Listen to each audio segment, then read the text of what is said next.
Welcome to Kong's Corner, the show where I punch myself in the stomach until I get abs. Be sexier! Be hotter! No, it's actually the show where I read Harry Potter every single day because I haven't read it before, and so please don't spoil anything in the chat or in the comments. This is my good friend Byron. Byron and I have known each other from acting, from the acting world. We've done a play together. And we still spend time together after all these years. Byron, you have had, when is the last time you read Harry Potter? I'm trying to get into frame here. Oh, you're trying to get into frame. There we go. There you are. Hi, folks. I've got to say that it's a huge honor to be here. Last time I read Harry Potter was years ago when I lived on Vancouver Island. So I finished while I was living in Victoria, and that was 17 years ago. Whoa. Really long time ago. So last time, the last reading, it was pretty crazy. Dumbledore died. Spoiler alert for anybody who's joining in the middle of all this. But do you remember the moment when you read about Dumbledore dying? So the first thing I want to say is I want to, my heart goes out to all of you. Because I know how big of a deal it was for me and how huge of a deal it must have been for you. I'm sure people were very emotional about it. And my eyes I'm welling up right now just remembering it. Yeah, I was on Quadra Island on the beach with my partner at the time, and we were reading together. It was a beautiful location, a beautiful place, but the tragedy was still potent nonetheless. It was so difficult and beautiful and sad and hard, and it literally changed my life for the next, weeks or months or what have you. But it's a really big deal. Yeah, there's actually a number of people messaged me and said, I remember when I read it, I remember this. It seems like one of those moments in pop culture history, or just in general in a lot of people's history, they remember where they were when they read about Dumbledore dying. It's such an interesting thing. Yeah, and John, another interesting phenomenon is when people remember where they were when someone spoiled it for them. Yeah. This is a thing that happened to me while I was working in the grocery store. No. I was rolling sushi at one of those little sushi kiosks you sometimes find at one of the larger grocery stores. Anyway, I was on the island. I was working at this wonderful sushi place. And I was sitting there making rice. And on my counter, I had... I don't remember what it was, which book it was, 1 or 2 or somewhere early. A little girl walks by. Don't spoil anything from the 7th book or 6th book, in case you're... Okay, good. No, I won't. And I don't like to even say the words that I'm about to utter. But a little girl walked by, she looked at the book, she looked at my face, she stopped, her mother kept going, she looked at me, and she had a sneer on her face, and she just shouted, "Dumbledore died!" Oh, no! And then just keeps on walking. No! Like she knew how to stab That me. is awful. Lois told me... have you met Lois? Yeah, you've met Lois. Of course. Lois, of course. I love Lois. Lois is great. Hi, Lois. Lois was here yesterday. I heard. I just found out from your roommate. And she said that there were people in the UK who flew airplanes saying Dumbledore dies, or even hanging banisters over bridges saying that. Cruel. So cruel. I'm so glad that I didn't get it... didn't get spoiled on me. Somebody asked, what is your house? Do you remember what house you are in? Gryffindor. Gryffindor. Yeah, I know, classic. But to be honest with you, it feels right. It very much feels right to me. And when I did get sorted, it happened to be Gryffindor. I thought maybe it could have been something else. Wait, maybe it could have been. I'm Gryffindor, right? These are the colors of Gryffindor? Those are the. Let me see. Yes. Yes. That's the colors of Rastafarianism. Okay. Oh, no, wait, no, that's Gryffindor. Gryffindor, okay. So we're both Gryffindor. A lot of people are Hufflepuff, I'm seeing there. Okay, so let's get started on the next chapter. I mean, it was on my mind the whole day yesterday, and people were checking in on me, which I didn't. People were messaging me with like, hey, are you okay? I hope, we could eat some chocolate because of Dumbledore, right? No. It was so sweet. It was very sweet. So I'm doing okay, and it was, I totally thought after him drinking the poison, surviving that, getting back to Snape, I was like, okay, phew, because I thought in that cave with him feeding him that, and for some reason I thought he's gonna die. I was fearing it in the cave, and then once he survived that, I thought, oh, he's fine, he'll be okay. And then they threw that part of it into it, and then having them, it's just so tragic, like all them collecting around them, and then having the locket being taken away at the very end, like just another dip. So yeah, that's exactly where we ended. That's where we're going to start off into wherever it's going to go from here. So we're starting off a bit heavy with you, Byron. Yeah, that's okay. Would you like to draw it on? I actually didn't offer Lois yesterday, but next time you're here, Lois, you'll have to draw it on as well. I encourage you to draw it on at home too. Why not? Let's all do it together. How am I doing this here? Yeah, it's not as easy as they think. It's gonna be bad. My first few were very bad. Just. Oh, okay. It's not bad. You can come a bit closer and check it out.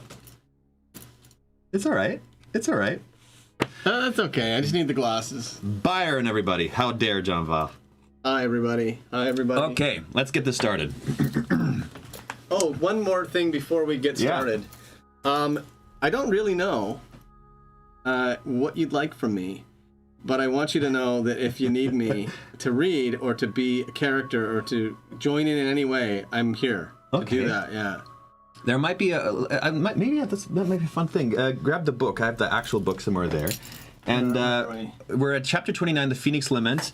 If something comes up, I'll say, how about you do this voice for when those voices come by. Let's try that out. Okay, chapter 29, the Phoenix Lament. What page are the pages the same? No pages on here, just chapter 29, the Phoenix Lament. Who is saying this? Hagrid. Come here, Harry. No, you can't stay here, Harry. Come on now. No. He did not want to leave Dumbledore's side. He did not want to move anywhere. Hagrid's hand on his shoulder was trembling.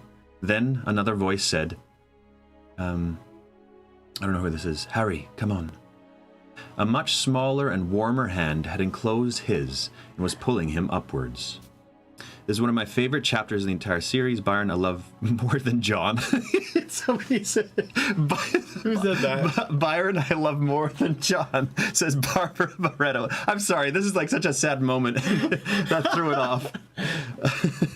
I love you too, Barbara. Yeah, okay. Did you find it? No. All right, well, take a seat and you can look through it. It's chapter 29. Okay, we're going to get into it. Sorry, this is such a sad moment. We got cut off by making a joke. How dare you, Barbara? All right. Harry, come on. A much smaller and warmer hand had enclosed his and was pulling him upwards. He obeyed its pressure without really thinking about it. Only as he walked blindly back through the crowd did he realize, from a trace of flowery scent on the air, that it was Ginny who was leading him back into the castle. That's beautiful. Incomprehensible voices battered him. Sobs and shouts and wails stabbed the night. But Harry and Ginny walked on, back up the steps into the entrance hall. Faces swam on the edges of Harry's vision. People were peering at him, whispering, wondering, and Gryffindor rubies glistened on the floor like drops of blood as they made their way towards the marble staircase.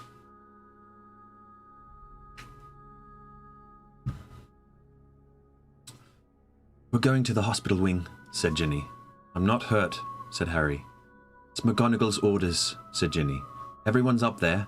Ron and Hermione and Lupin and everyone. Fear stirred in Harry's chest again. He'd forgotten the inert figures he had left behind. Ginny? Who else is dead? Don't worry, none of us. But the Dark Mark. Malfoy said he stepped over a body. He stepped over Bill, but it's all right. He's alive. Oh, phew. That ran out of nowhere.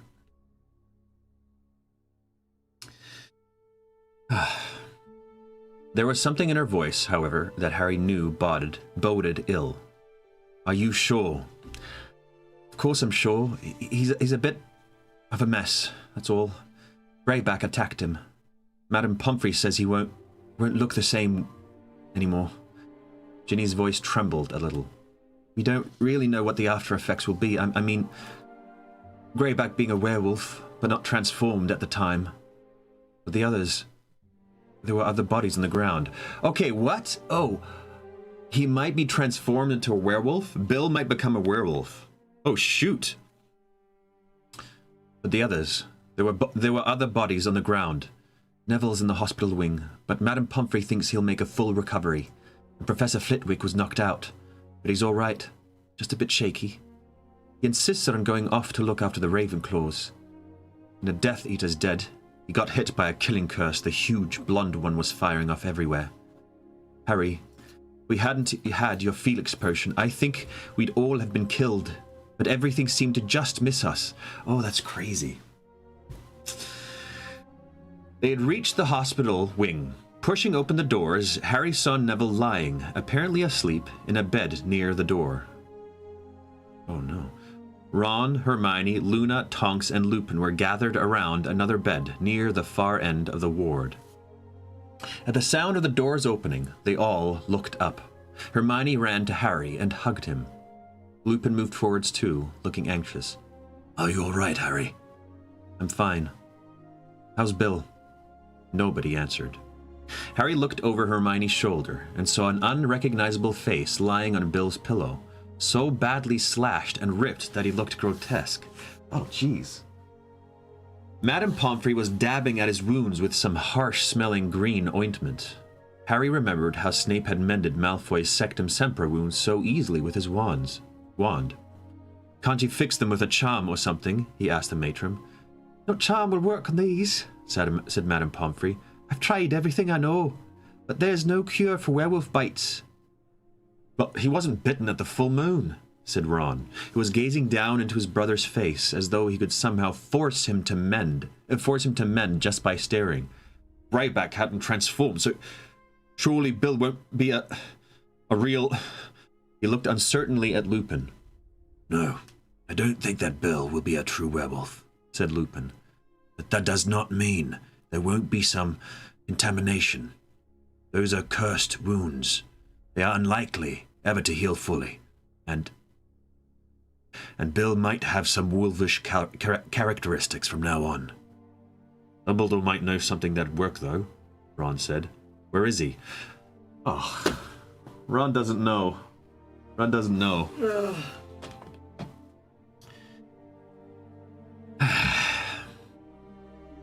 He said, tell him. Bill fought these maniacs on Dumbledore's orders. Dumbledore owes him. He can't leave him this state.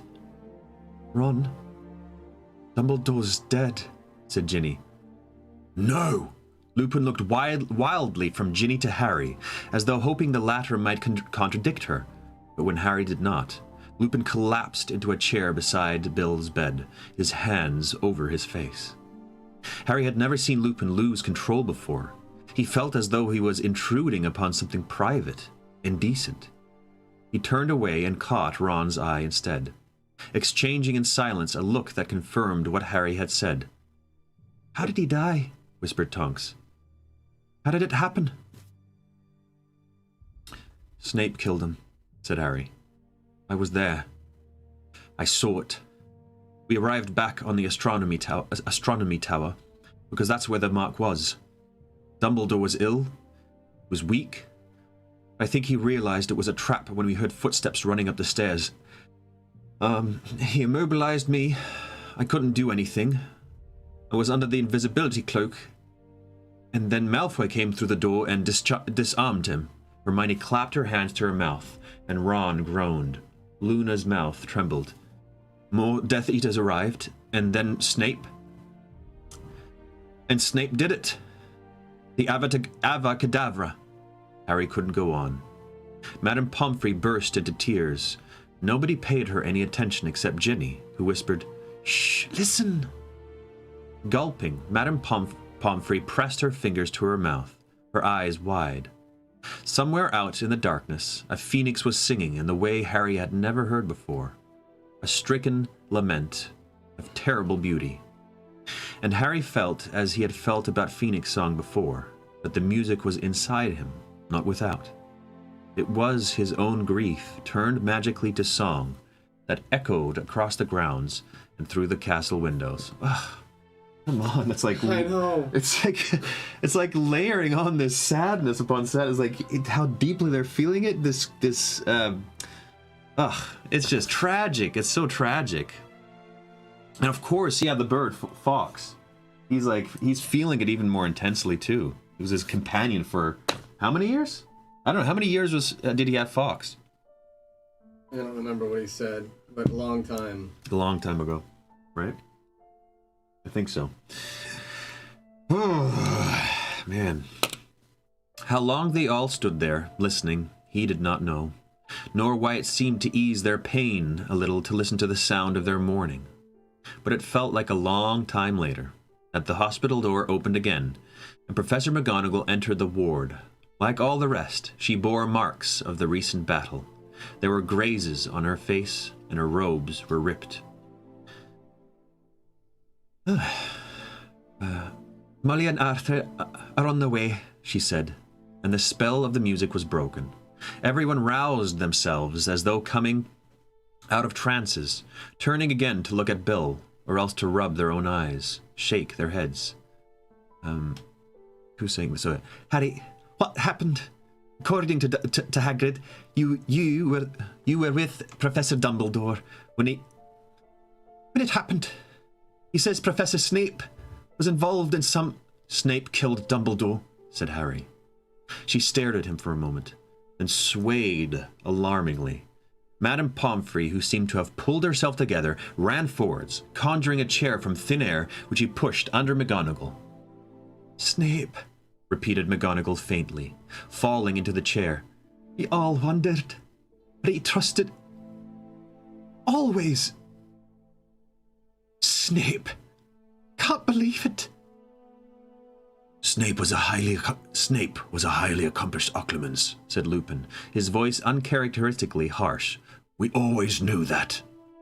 But Dumbledore swore he was on our side, whispered Tonks. I always thought Dumbledore must know something about Snape that we didn't. He always hinted that he had an ironclad reason for trusting Snape, muttered Professor McGonagall, now dabbing at the corners of her leaking eyes with a tartan-edged handkerchief. I mean, with Snape's history. Of course, people were bound to wonder. Dumbledore told me explicitly that Snape's repentance was absolutely genuine. Wouldn't hear a word against him.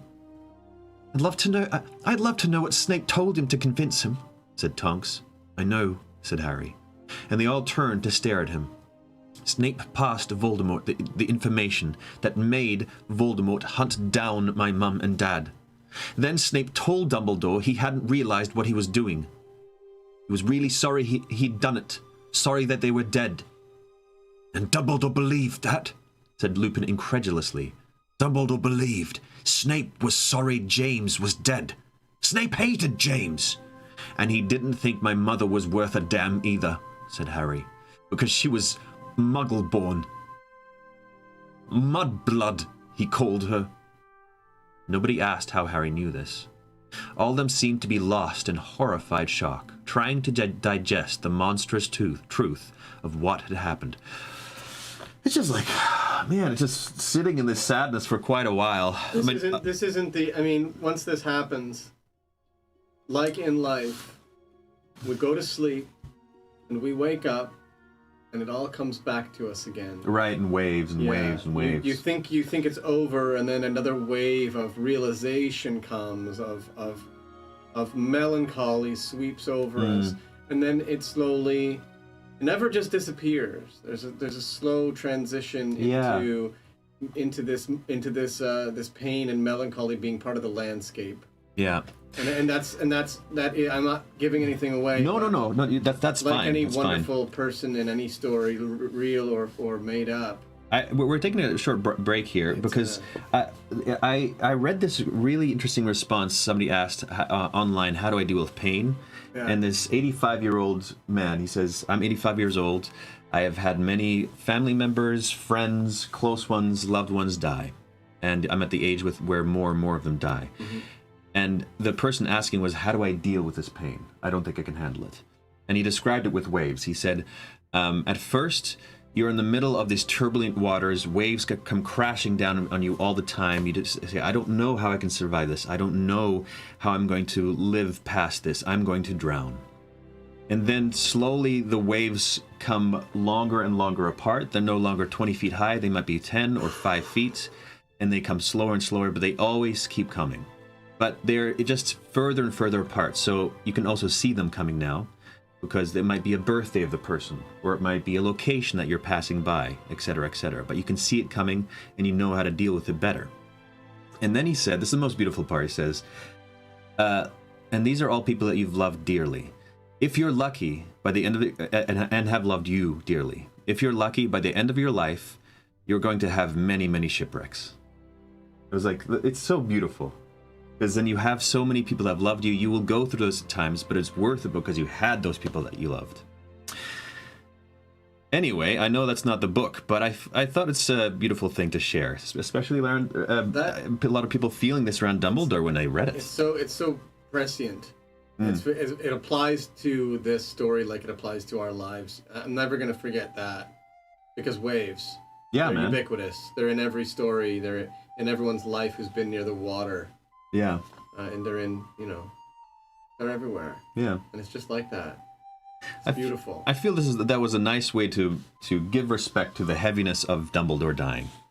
I think that's it was a big thing. Yikes. All right, let's keep going. This is all my fault, said Professor McGonagall suddenly. She looked disorientated, twisting her wet handkerchief in her hands. My fault. I sent Phileas to fetch Snape tonight. I actually sent for him to come and help us. If I hadn't alerted Snape to what was going on, he might never have joined forces with the Death Eaters. I don't think he knew. They were there before Phileas told him. I don't think he knew they were coming. She's blaming herself. It isn't your fault, Minerva, said Lupin firmly. We all wanted more help. We were glad to think Snape was on his way. So when he arrived at the fight, he joined in on the Death Eater's side?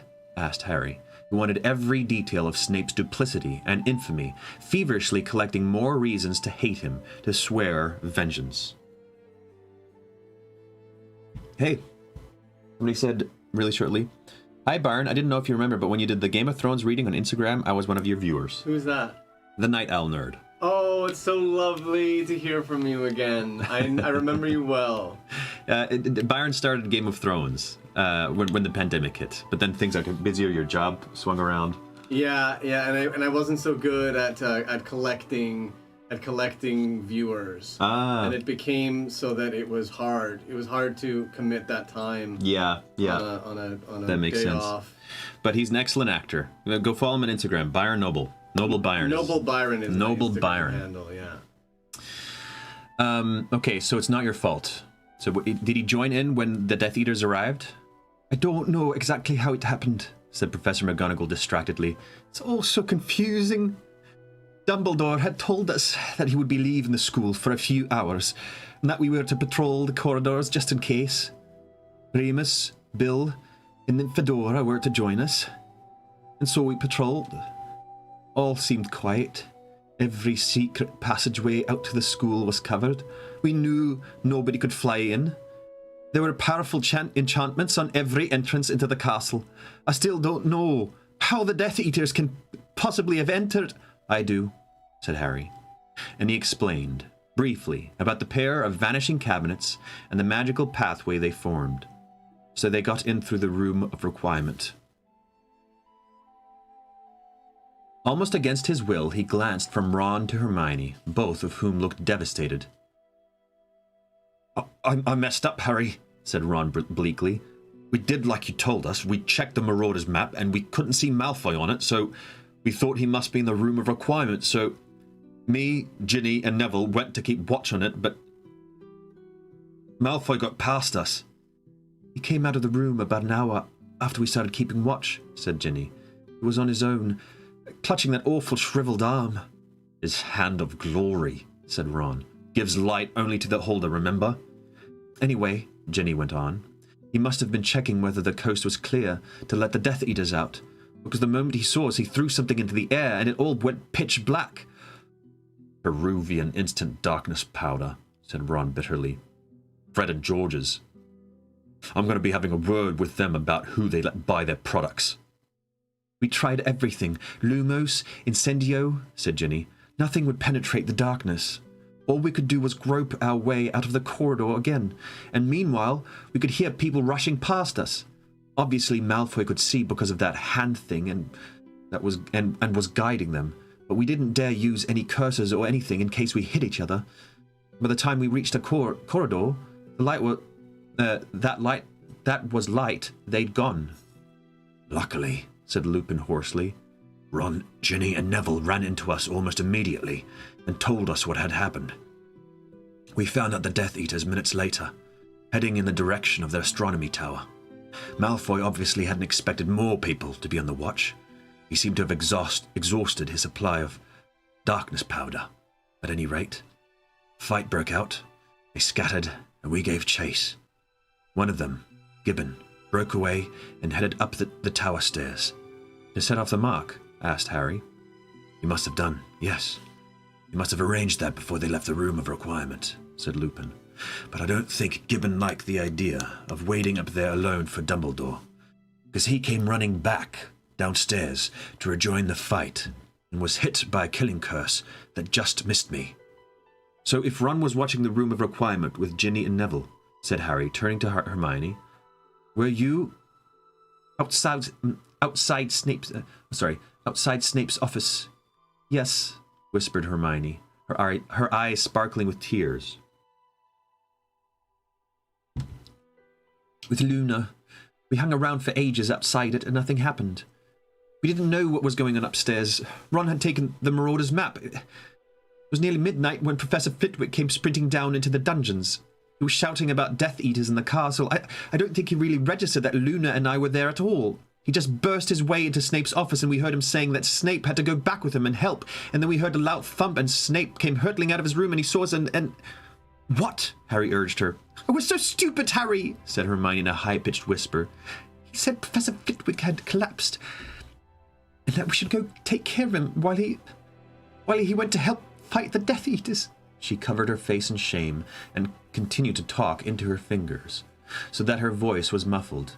We went into his office to see if we could help Professor Flitwick and found him unconscious on the floor. And it's so obvious now. Snape must have stupefied Flitwick. We didn't realize, Harry. We didn't realize. We just let Snape go. It's not your fault, said Lupin firmly. Hermione, had you not obeyed Snape and got out of the way, he would probably have killed you and Luna. So then he came upstairs, said Harry, who in his mind's eye was watching Snape running up the marble staircase, his black robes billowing behind him as ever, pulling his wand from under his cloak as he ascended. And he found the place where you were all fighting. And he found the place where you were all fighting. We were in trouble. We were losing, said Tonks in a low voice. Gibbon was down, but the rest of the Death Eaters seemed ready to fight to the death. Neville had been hurt. Bill had been savaged by Greyback. It was all dark. Curses flying everywhere. The Malfoy boy had vanished. He must have slipped past, up the stairs to the tower. Then more of them ran after him, but one of them blocked the stairs behind them with some kind of curse. Neville ran at it and got thrown up into the air. None of us could break through, said Ron, and that massive Death Eater was still firing off jinxes all over the place, who were bouncing off the walls and barely missing us. And then Snape was there, said Tonks, and then he wasn't. I saw him running towards us, but that huge Death Eater's jinx just missed me right afterwards, and I ducked and lost track of things, said Ginny. I saw him run straight through the cursed barrier, as though it wasn't there, said Lupin. Tried to follow him, but was thrown back just like Neville. He must have known a spell we didn't, whispered McGonagall. After all, he was the defense against the dark arts teacher. I just assumed that he was in a hurry to chase after the Death Eaters, which escaped up the tower. He was, said Harry savagely, but to help them, not to stop them. And I'll bet you had to have a dark mark to get through that barrier. So what happened when he came back down? Well, the big Death Eater had just fired off a hex that caused half the ceiling to fall in, and also broke the curse blocking the stairs, said Lupin. We all ran forwards, those of us who were still standing anyway. And then Snape and the boy emerged out of the dust. Obviously, none of us attacked them. We just let them pass, said Tonks in a hollow voice. We thought they were being chased by the Death Eaters. Next thing, the other Death Eaters and Greyback were back, and we were fighting again. I thought I heard Snape shout something, but I don't know what. He shouted, "It's over," said Harry. He'd done what he'd meant to do. They all fell silent. Fawkes's lament was still echoing over the dark grounds outside. As the music reverberated upon the air, unbidden, unwelcome thoughts slunk into Harry's mind. Had they taken Dumbledore's body from the foot of the tower yet? What would happen to it next? Where would it rest? He clenched his fists tightly in his pockets. He could feel the small, cold lump of the fake Horcrux against the knuckles of his right hand.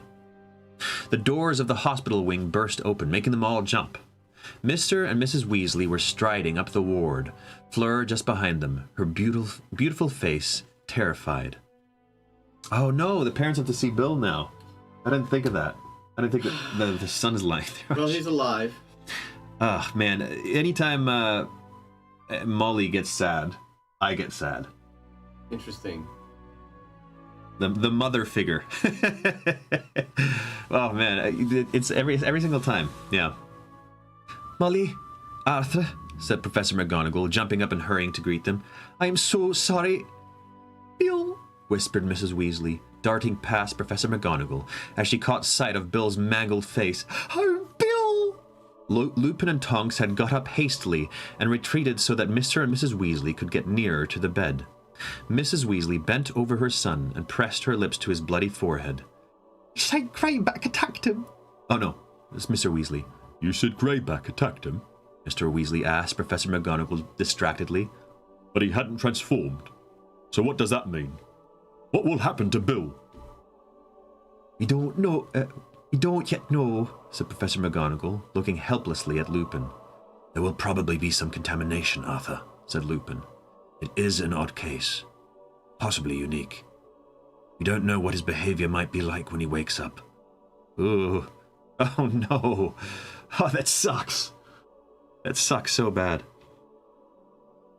Are you mama's boy, John? Hell yeah. Everybody should be a mama's boy.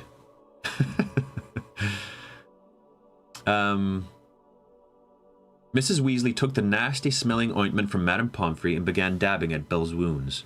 And Dumbledore, said Mr. Weasley. Minerva, is it true? Is he really? As Professor McGonagall nodded, Harry felt Ginny move beside him and looked at her. Her slightly narrow eyes were fixed upon Fleur, who was gazing down at Bill with a frozen expression on her face. Dumbledore, gone, whispered Mr. Weasley. But Mrs. Weasley had eyes only for her eldest son. She began to sob, tears falling onto Bill's mutilated face. Of course, it doesn't matter how he looks. It's not really important. He was a very handsome little boy, always very handsome, and he was going to be married. And what do you mean by that? Said Fleur suddenly and loudly. What do you mean, he was going to be married? Mrs. Weasley raised her tear-stained face, looking startled. Well, only that... You think Bill will not wish to marry me anymore? Demanded Fleur. You think because of these bites he will not love me? No, that's not why. Because he will, said Fleur. I'm mangling that accent a little bit. It's not bad. You're doing great. Better than most can do with a French accent. Drawing herself... she was Fleur, drawing herself up to her full height and throwing back her long mane of silver head. It would take me more than a werewolf to stop Bill loving me. Would you like to try?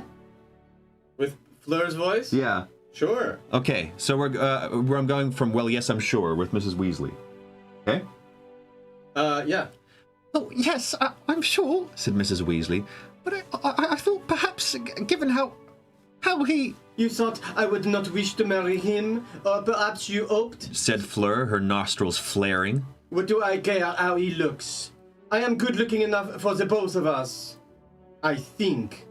All these scars show is that my husband is brave, and I shall do that. she added fiercely, pushing Mrs. Weasley aside and snatching the ointment from her. Good job, buddy. Thank you. People love it. People love it. Oh yeah, they're all over you. Amazing Fleur. The confidence. I don't have that confidence, but I'm doing a French accent. Mrs. Weasley fell back against her husband and watched Fleur mopping up Bill's wounds. This is great. That's the kind of daughter-in-law you want. Yeah, exactly. Why is she so petrified of that? It's so good. She's worried of losing her. Oh, you think she was worried? I thought she was like, oh, finally she's gonna get an out. No, from I Fleur. think she thinks that Fleur's not going to want him now. Oh, okay, good. She's happy about it then. Yeah. Byron, marry me, says somebody. Mrs. Weasley fell back against her husband and watched Fleur mopping up Bill's wounds with a most curious expression on her face. Nobody said anything. Harry did not dare move. Like everybody else, he was waiting for the explosion. Our great Auntie Muriel, said Mrs. Weasley after a long pause, has a very beautiful tiara. Goblin made. I'm sure I could persuade her to lend you for the wedding. She's very fond of Bill, you know. It would look lovely with your hair. Fleur, Thank you. said Fleur stiffly. I'm sure that will be lovely. Okay, good. I was for a moment scared. I was like, even with Bill dying, she's still like, get out of here, Fleur. But it's the exact opposite. That's so sweet. Yeah, of course it is. Okay, yeah. good, because that didn't feel very much like her. How could she not love Fleur? Well, she finds her pretty annoying earlier in the book when they're dating. But that, you get used to it when you realize how much she loves Bill. Yeah, it's very sweet. Because Bill loves her a lot. Mama's boy. He's the consummate mother figure here. And then, Harry did not quite see how it happened. Both women were crying and hugging each other. Completely bewildered, wondering whether the world had gone mad, he turned round. Ron looked as stunned as Harry felt, and Ginny and Hermione were exchanging startled looks.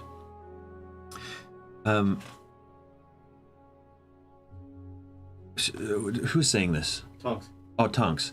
You see, said a strained voice. Tonks was glaring at Lupin. She still wants to marry him, even though he's been bitten. She doesn't care. It's different, said Lupin, barely moving his lips and looking suddenly tensed. Bill will not be a full werewolf. The cases are completely... But I don't care either. I don't care, said Tonks, seizing the front of Lupin's robes and shaking them. I've told you a million times. Tonks and Lupin are...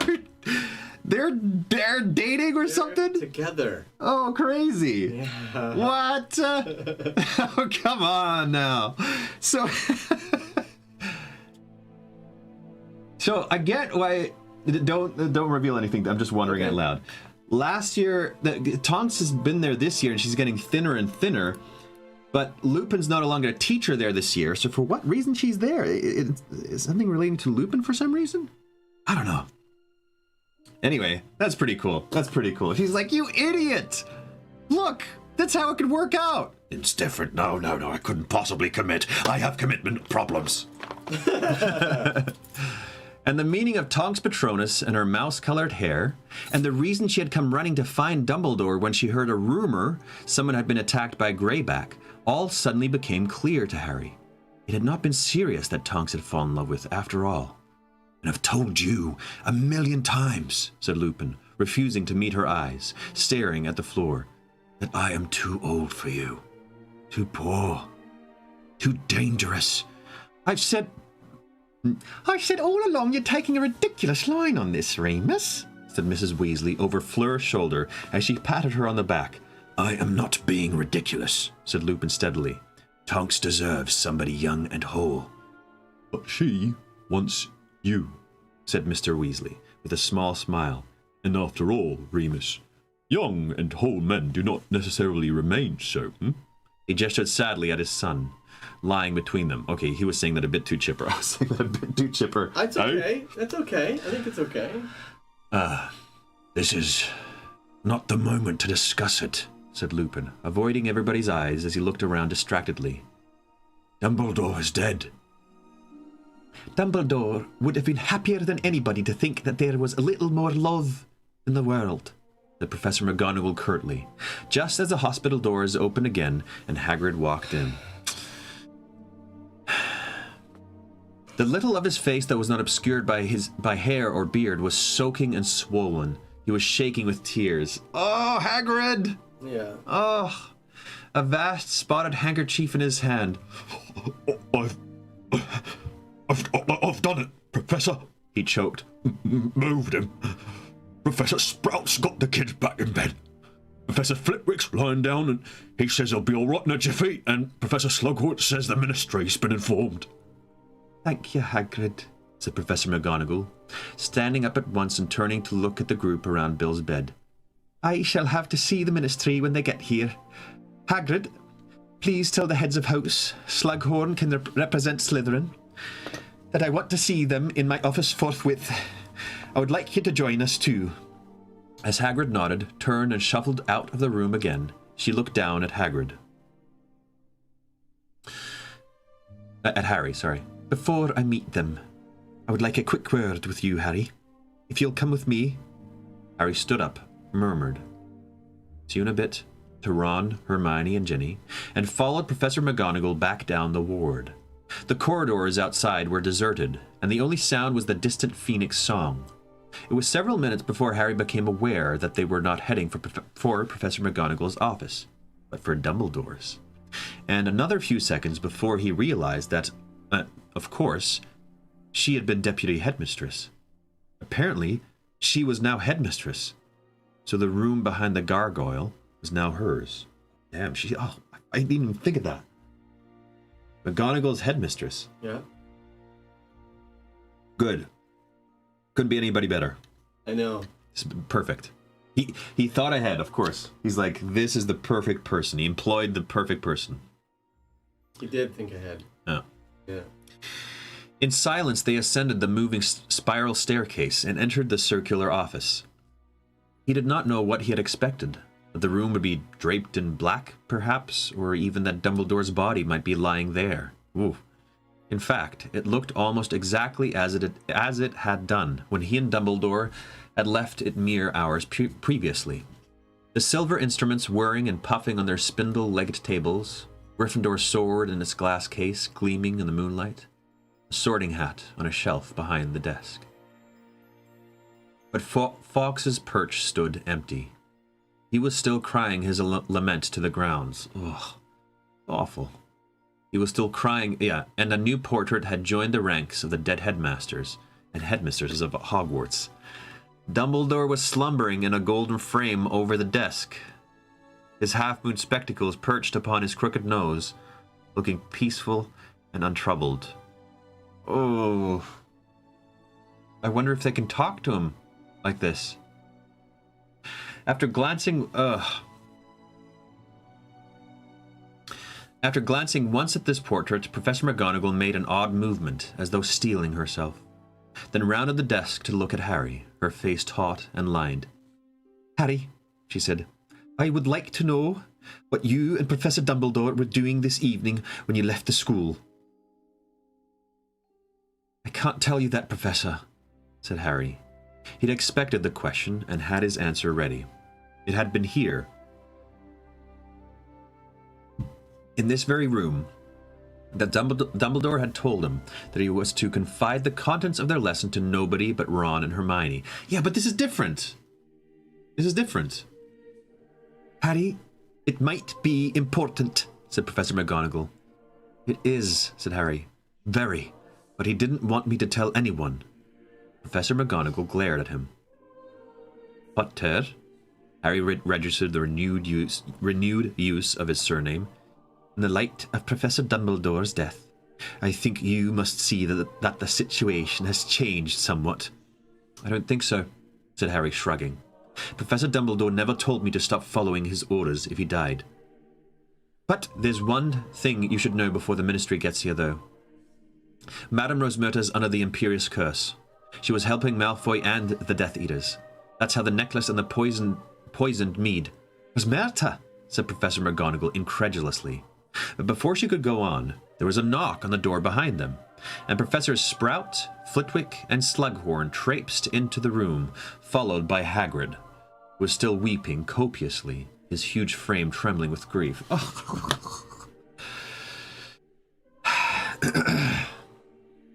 Snape. Snape! Ejaculated Slughorn, who Keep going. who looked the most shaken, pale, and sweating. Snape! I taught him! I knew him! I thought I knew him, sorry.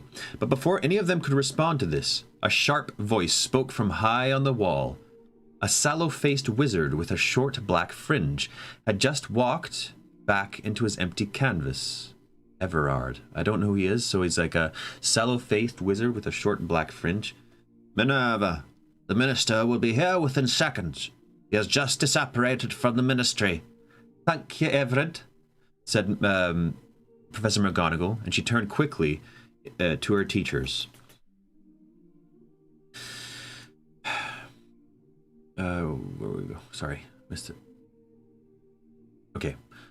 I want to talk about what happens to Hogwarts before he gets here, she said quickly. Personally, I'm not convinced that the school should reopen next year. The death of the headmaster at the hands of one of our colleagues is a terrible stain upon Hogwarts history. It is horrible. This Professor Sprout. I'm sure Dumbledore would have wanted the school to remain open, said Professor Sprout. I feel that if a single pupil wants to come, then the school ought to remain open for that pupil. But will we have a single pupil after this? Said Slughorn, now dabbing his sweating brow with a silken handkerchief. Parents will want to keep their children at home, and I can't say I blame them. Personally, I don't think we're in more danger at Hogwarts than we are anywhere else, but you can't expect mothers to think like that. They'll want to keep their families together. It's only natural. You gonna do Sprout whenever she pops up? Bro. I don't know if she's gonna pop up again, but if she does, take charge on her. Do an interpretation, whatever you think she sounds like. I agree, said Professor McGonagall. And in any case, it's not true to say that Dumbledore never envisaged a situation in which Hogwarts might close. When the Chamber of Secrets reopened, he considered the closure of the school, and I must say that Professor Dumbledore's murder is more disturbing to me than the idea of Slytherin's monster leaving undetected in the bowels of the castle.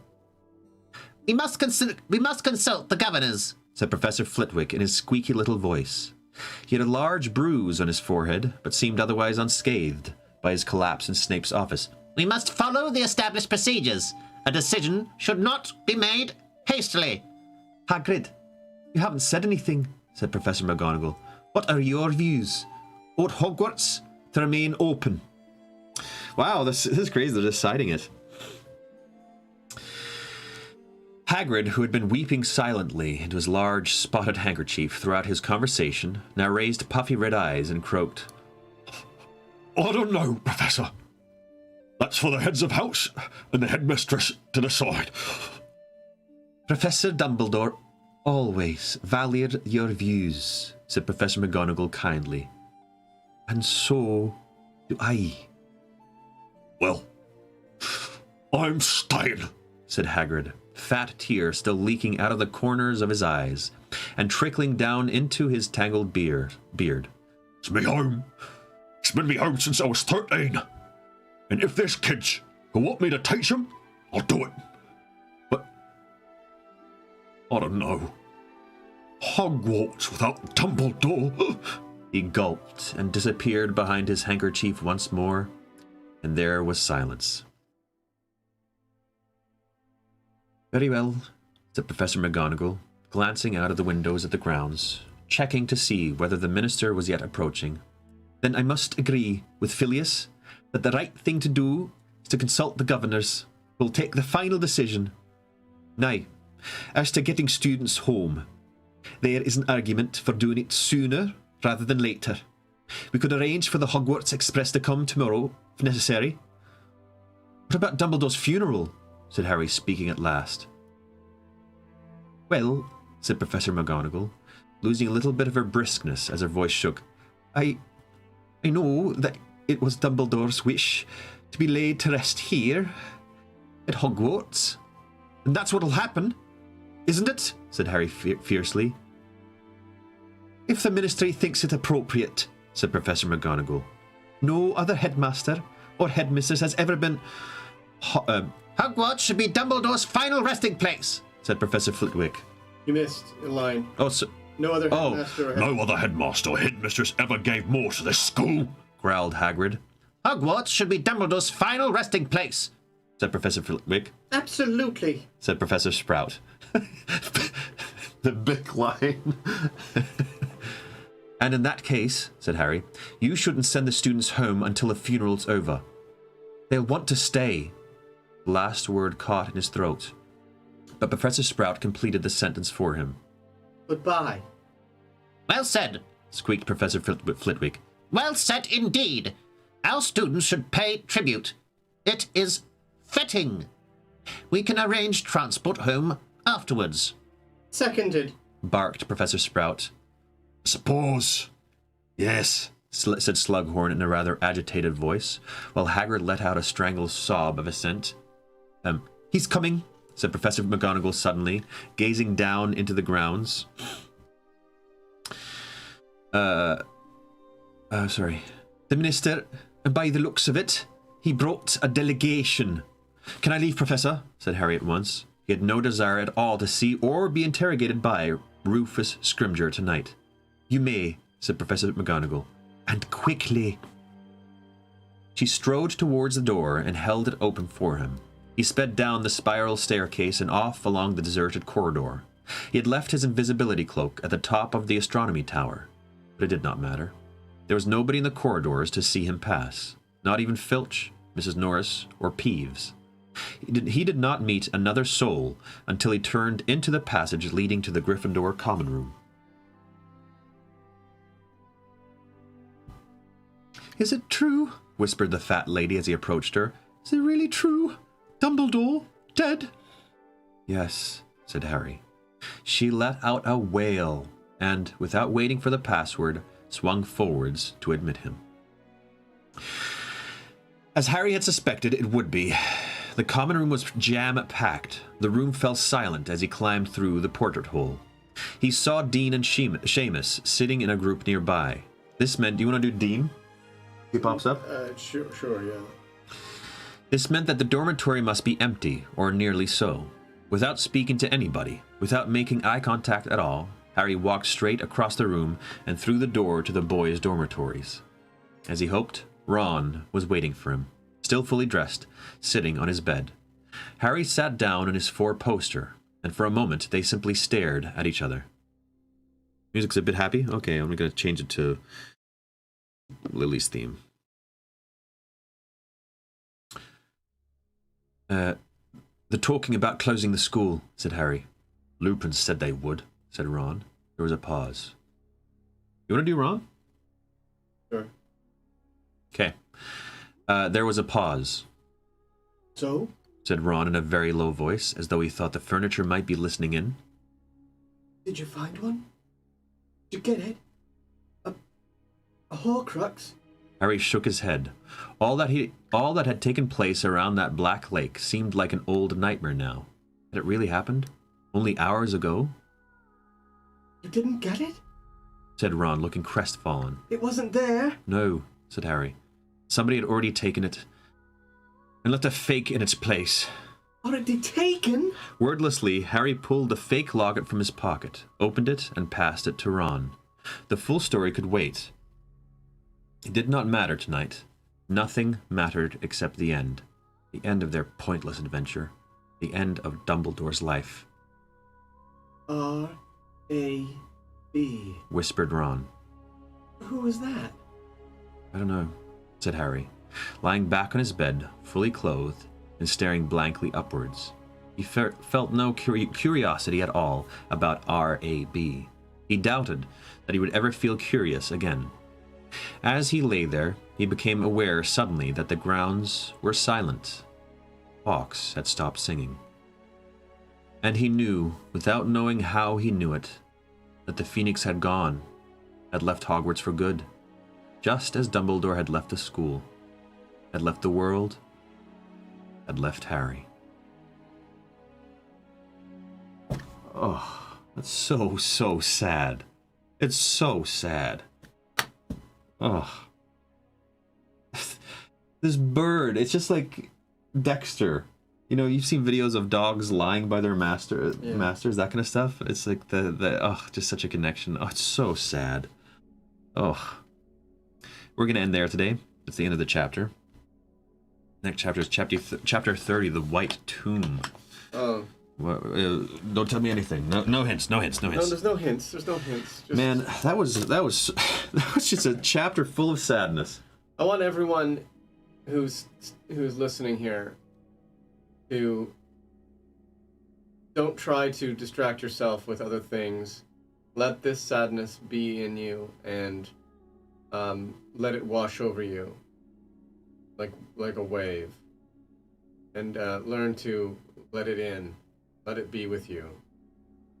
Still have a good time and go out and, do the things that you do that make you feel good, but don't reject this loving sadness, because it's real and beautiful. I somehow knew you were the right person to sit in on this chapter. I somehow knew it, because I knew it. It's such a beautiful thing. It's so true. Let it wash over you. It's so important to feel deeply what we need to feel. So this important. Is real stuff. Yes, it's a book. It's a cartoon pictures on the front, but no, it's real and it's beautiful and it's life-changing. Yeah. That's awesome. It's real good stuff. That is so great. I'm crying. Hey, buddy. I'll give you a hug, but I'm sitting back here. I understand. It's okay. So you got to know Byron. He's a beautiful person. That was a sad chapter, very sad but beautiful. A lot of beautiful moments too, and revelations of inner lives of characters, which is also very beautiful. Next one is the White Tomb, which will be the burial. That's what I'm assuming. Totally the right person. Can he come back tomorrow? John, how do you feel about Harry actually being right to this book? Right. So, because in all the other books, Harry's guessing something, and it always goes wrong. So this one, I was like, okay, where's the red herring? Where's the gun over the fireplace? What are the things? And I was like, Harry's wrong. He doesn't know. And I thought there were two different things happening, but everything Harry guessed was right. I think he just didn't expect Dumbledore to fully know that he was right and not tell him. Yeah, Byron has our vote as returning guest reader. People love you. People love you. That's lovely. Okay, so I will see you again tomorrow, 6 p.m. PST time. Thank you for listening in. If you're interested, in the writing below in the description of the video, there's our Discord there. People are getting on there, having a little community and chatting with each other, which is really nice. Yeah, check that out, and thank you for listening. We'll see you tomorrow again. I'm not going to do an announcer voice for today. This does not work for today. Say bye, Byron. Bye, Byron. Oh, bye, everybody. Thank you. See you later.